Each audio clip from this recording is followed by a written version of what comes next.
aujourd'hui, c'est la vie qui a gagné. La famille Moulin-Fournier a été accueillie par François Hollande à son arrivée à Orly samedi matin.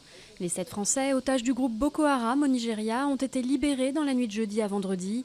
Mais les conditions de cette libération, et notamment l'éventuel versement d'une rançon, n'ont pas été dévoilées.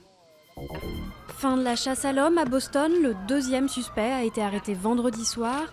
Blessé lors de son interpellation, il est hospitalisé et n'a pas encore pu être interrogé sur le double attentat qui a fait 3 morts. De nombreuses questions restent donc sans réponse, comme les motivations et les éventuelles complicités des 2 frères d'origine tchétchène.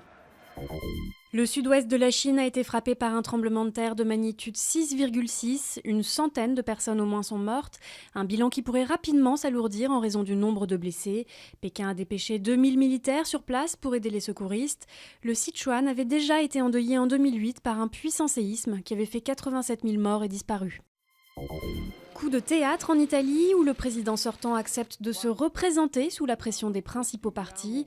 Âgé de 87 ans, Giorgio Napolitano pourrait faire consensus après 5 tours de scrutin infructueux au Parlement. Le chef de l'État pourrait permettre de sortir de l'impasse politique dans laquelle se trouve l'Italie, avec un gouvernement démissionnaire depuis 4 mois et un Parlement sans majorité claire. Un échafaudage, un peu de colle et beaucoup de patience, ce sont les ingrédients nécessaires à l'installation des photos géantes de JR sur les murs de Berlin.